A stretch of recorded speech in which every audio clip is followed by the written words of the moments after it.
네, 여러분 안녕하세요. 저번 댓글 읽어보니까 모르는 분들이 꽤 계신 것 같아서 정리하면 또 섭하죠. 뭔 소리냐? 4월 23일 테스트 서버에 지오인격 대규모 패치가 진행이 됐는데 나름 충격적인 패치들이었기 때문에 빠르고 간결하게 직접 테스트한 걸 비교하며 설명드릴 테니까 잘 따라와 주시면 감사하겠습니다. 바로 시작해보도록 하죠. 먼저 곤충학자입니다.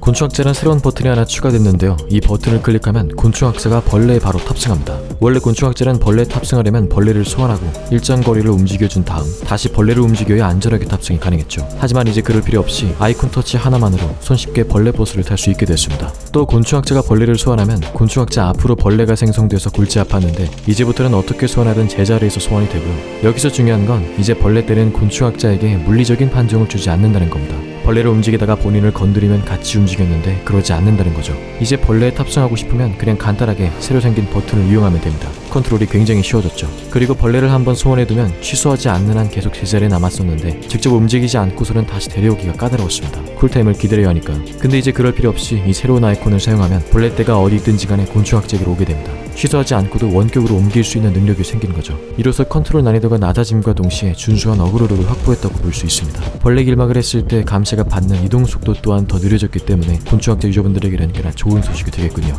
그 다음은 죄수입니다. 죄수도 살짝 버프가 되었는데요. 원래는 해독기를 한번 터치해 자기장을 만들어낸 후 일정 시간 머물러야 치도리를 하나 쓸 수 있었습니다. 근데 이제부터는 게임을 시작하자마자 치도리를 한번 쓸 수 있게 됐는데요. 첫 어그로 때 도움을 더 받을 수 있겠네요. 또한 전송 시 손실을 최적화했다고 하는데 최적화 수치는 다음과 같습니다. 죄수가 초반 생존 능력이 낮기 때문에 시작하자마자 치도리를 쓸 수 있게끔 했다고 하는데 동시에 해독 손실 소모를 조금 줄이고 해독 능력도 조금 향상시키기 위함이라고 합니다. 다음은 타자입니다. 타자도 마찬가지로 게임을 시작하자마자 폭발 모드를 바로 사용할 수 있습니다.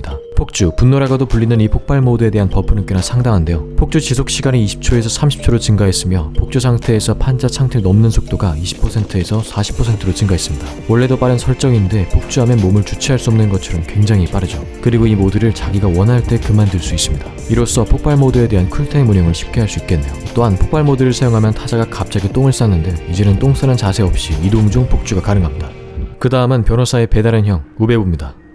이번 우베부의 패치는 꽤나 웃긴데요. 우베부의 개가 이제 작원에 적응했답니다. 그래서 편지 전달하는 최대 시간이 12초에서 5초로 감소되었다고 하네요. 거리가 어떻든 간에 조금 더 빠르게 편지를 전달할 수 있을 것으로 보입니다. 그리고 개가 대담해졌답니다. 감시를 더 멀리 물 수 있게 됐고 달려들 때 이동 속도 또한 빨라졌습니다. 전보다 명중률 높게 멍멍한 무르를 실현할 수 있겠죠. 우베부가 지원 캐릭터의 역할을 다할 수 있도록 패치했다고 합니다. 그리고 원래 우베부는 5% 해독 속도가 감소하는 디버프가 있었는데요. 이 해독 디버프도 삭제됐습니다. 다음은 항해사입니다. 항해사는 회중시계 기능이 살짝 바뀌었는데 아이템이 3단 터치 방식으로 바뀌었습니다. 한번 사용하면 이전과 똑같이 최면을 거는데 이번엔 제한 시간 내에 한 번 더 터치해 최면을 이어가는 방식입니다. 여기서 눈여겨보아야 할 것은 바로 최면 범위입니다. 3단 터치 방식이긴 하지만 확정적으로 최면을 거는 게 아닙니다. 원래 아무 데서나 사용하고 진입이 가능했었죠. 시간도 넉넉하고. 하지만 패치 이후에는 범위를 고려해서 회중시계를 써야 합니다. 처음 최면을 걸 땐 32m 범위라서 크게 신경 쓰지 않아도 되는데요. 범위가 넓기 때문이겠죠. 하지만 두 번째 최면부터는 10m로 범위가 축소되기에 주의합니다. 세 번째는 6m로 더 줄어들죠. 해당 범위 안에 감시가 들어와 있어야 하는데 범위를 맞추지 못하면 다음 단계 최면을 사용할 수 없습니다. 대신 범위가 확 줄어드는 두 번째 최면부터는 조금 더 강력한 최면이 걸리는데요. 처음 사용했을 때는 감시가 사용자의 1초 전 모습을 보게 되지만 두 번째 최면부터는 2초 전 모습을 보게 됩니다. 감시는 예측하기가 더 힘들어지겠죠. 회중시계 사용이 어렵다기보단 재밌어진 느낌입니다. 참고로 회중시계를 클릭할 때마다 항해사의 1초간 위치가 노출되는데 감자 입장에서 바라보면 이런 느낌이고요.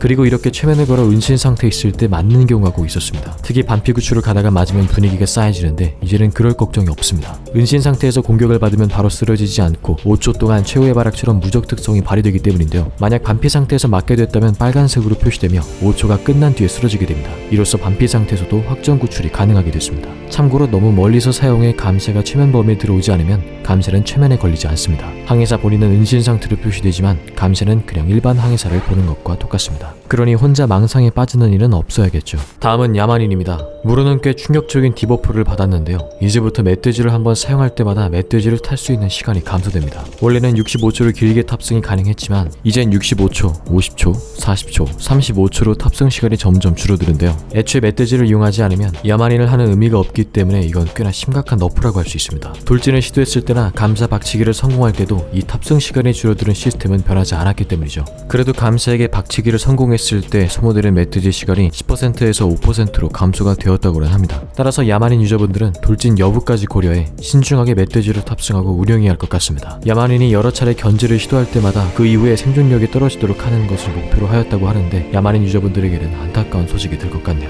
다음은 맹인입니다. 맹인은 능력이 애초에 약하기 때문에 감시와의 어그로에서 조금이라도 거리를 떼어놓는 방향으로 패치를 했다고 하는데요. 우선 걸어다닐 때 감시가 보이는 범위가 1.5배 증가했습니다. 패치 전과 비교해보면 확실히 감지거리가 늘어난 것을 알 수 있죠. 또한 지팡이로 땅을 내려치면 팀원 모두에게 감시 위치를 공유했는데 이에 더해 이제 감시의 상호작용 속도가 감소합니다. 감소 정도는 맹인과 감시자와의 거리에 비례하는데 8m 이내에 매우 가까울 경우에 치면 30%로 느려지고 8m부터 30m 사이는 22%, 그 이상부터는 14%만큼 속도가 감소합니다. 일반적으로 판자를 부수는 타이밍과 비교했을 때 확실히 느려지는 것을 볼 수 있죠. 피지컬이 좋은 맹인분들한테는 더 좋은 배치가 아닌가 생각됩니다. 다음은 화가입니다. 전체적으로 살짝 버프가 되었는데 화가가 그림판을 내려놓는 시간이 살짝 줄어들었습니다. 그리고 감시가 그림을 더 오래 봅니다. 그나마 눈여겨볼 패치는 바로 모션 관련 내용인데 원래 화가는 감시의 그림을 그릴 때 다른 행동을 못했습니다. 창틀을 넘어가려면 하던 행동을 중지하고 넘어가야 했죠. 하지만 이제 그림을 그리면서 판자 창틀 관련 모션이 가능해졌습니다. 중간에 멈춰서 한 대 맞는 일이 없어진 것이죠. 스킬의 능력을 늘리고 사용 시의 위험을 줄여 화가의 사용 난이도를 조금 낮추기 위함이라고 합니다. 그 다음은 바로 대망의 변호사 형님입니다. 기존에 01까지 없어졌는데 이제는 판자 창틀 디버프까지 없어졌습니다. 보시다시피 몸이 약해 느리다는 특성이 사라진 걸 볼 수 있죠. 완전 초사기캐니까 꼭 하셔야 합니다. 맵백 시간도 30초에서 40초로 증가되었는데요. 완전치에 한 발짝 가까워지고 있지 않나 생각해보면서 변호사 황수 기원을 하도록 하겠습니다. 다음은 선지자입니다. 이제부터 선지자가 부엉이로 누군가를 보고 있으면 이렇게 빨간 표시로 알려줍니다. 선지자를 하다보면 너무 빨리 봐서 타이밍을 놓치는 경우가 있죠. 그럴 때마다 뭔가 미안하고 뻘쭘한데 이제 놀지 않고 훔쳐봤음을 팀원들에게 인지시켜줄 수 있습니다. 다음은 조향사입니다. 정확히 말해서 조향사가 버프가 된 게 아닌 향수 자체 버프입니다. 이제부터 향수 쓰는 동안 얻은 대부분의 디버프는 다시 돌아가는, 즉 롤백할 때 없어집니다. 조향사뿐 아니라 다른 캐릭터도 가능하고요. 바퀴 가시뿐 아니라 거미줄, 안도리 음표, 사피란의 서폰, 누구의 탕백 중첩 디버프 같은 것도 향수를 없앨 수 있습니다. 원래 순찰자까지 가능했는데 다시 못하게끔 패치가 적용됐고요. 꿈마의 기생은 지울 수가 없으며 사도의 고양이 또한 불가한 모습입니다. 그 다음은 용병입니다. 안타깝게도 이번 패치의 너프 주인공 중 한 명이죠. 우선 아대가 4개에서 3개로 감소되었고 의자 날아가는 속도 또한 조정되었습니다. 원래 의자가 30% 더 늦게 날아가는 특성인데 10%로 바뀌었죠. 확실히 전보다 죽음 게이지가 빨리 차는 모습입니다. 용병을 손절하지 않는 감시자분들도 많이 생기지 않을까 생각이 들고요. 용병이 아대를 누군가에게 넘겨줄 땐 생존자가 받을 수 있는 아대가 최대 2개까지로 수정됐습니다. 별로 와닿지 않는 내용이긴 하지만 자세히 설명드려보자면 아대를 아예 안 쓰고 용병이 죽어서 아대를 남기던 상작강에서 넘겨주던 그걸 받은 생존자는 2개로 인식됩니다. 그럼 이걸 또다시 용병에게 넘겨주면 어떻게 될까 해봤는데요. 줄어들진 않고 3개로 인식되는 모습입니다. 이번 패치가 용병 유저분들에겐 슬픈 소식이 되겠는데요. 그래도 전쟁 후유증과 관련해 5% 낮추는 조정을 추가적으로 해준다고 합니다. 다음은 기계공입니다. 개공이도 너프가 되었는데 우선 본체 해독 속도가 125%에서 110%로 감소되었습니다. 대신 동료 부상 디버프가 줄었는데요. 수치로 정리하자면 1명 부상일 때 해독 속도가 68%, 2명 부상일 때 해독 속도가 33%입니다. 개공이가 빠바기를 생성하고 감시할 견제를 받지 않으면 매우 높은 해독 능력으로 단시간에 재빨리 해독기를 한 대 녹일 수 있기 때문에 해독 능력을 저하시켰다고 하고 후반에 감시가 실수를 해도 승패를 되돌릴 확률이 매우 낮기 때문에 후반 해독 능력을 향상시켰다고 하네요. 다음은 아저씨입니다. 봄을 파는 시간이 5초 증가되었습니다. 체감상 꽤 길게 느껴지고요.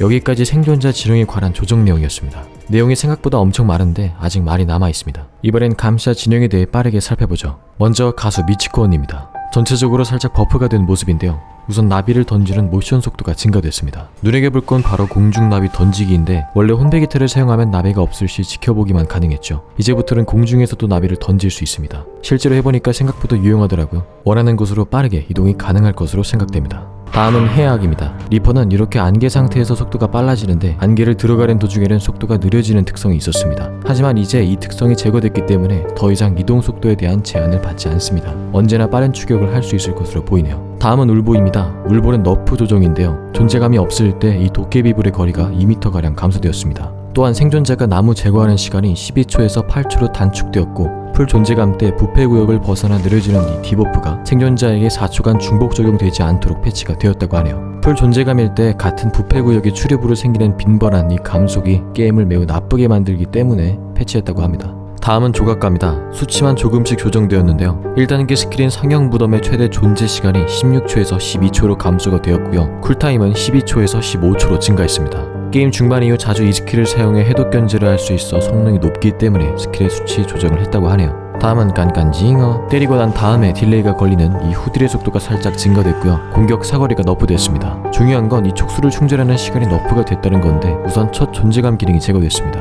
원래 첫 번째 존재감이 열리면 촉수 1스택이 자동으로 추가됐는데 그게 없어졌고요. 공포 범위 내 생존자가 많을수록 촉수가 빨리 차던 기능 또한 삭제되어 어느 상황이든 간에 촉수가 차오르는 속도는 동일하게 패치가 됐습니다.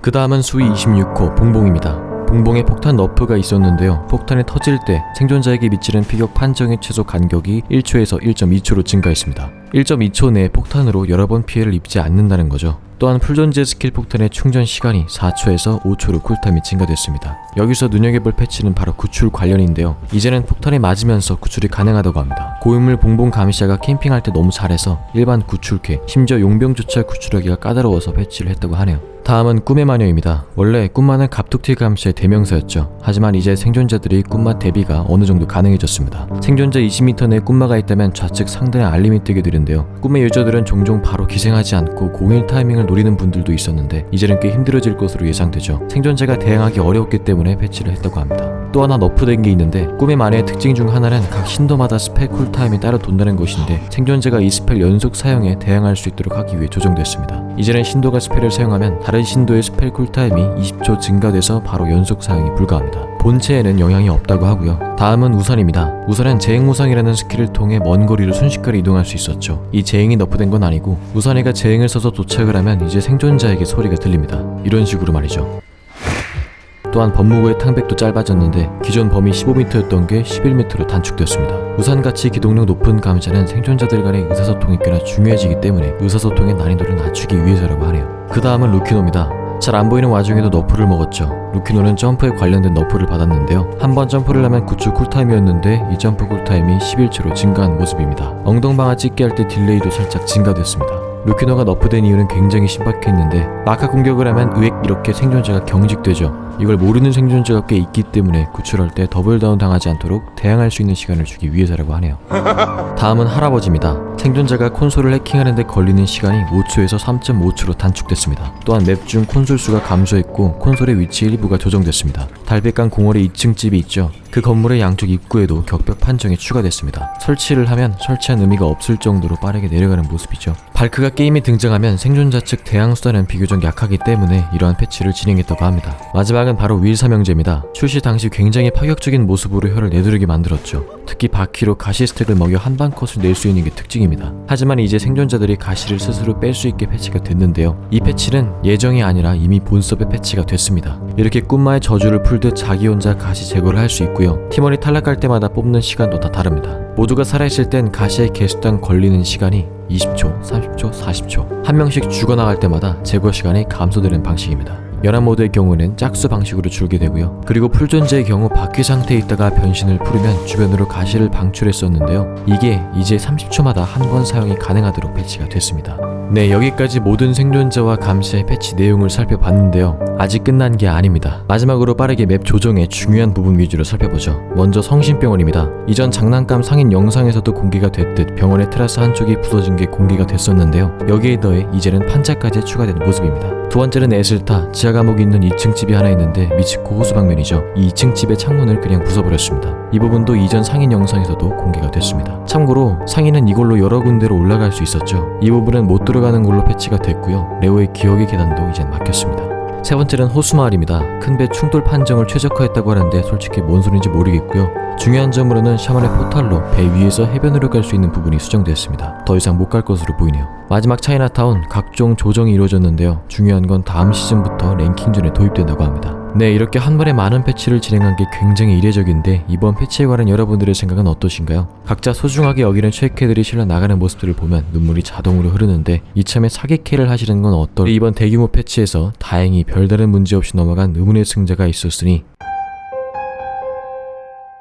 네, 그럼 저는 다음 영상으로 돌아오도록 할 테니 항상 행복한 하루 보내시길 바랄게요. 이거 갑작스럽게 만드느라 좀 힘들었습니다. 안물 안공이라고요?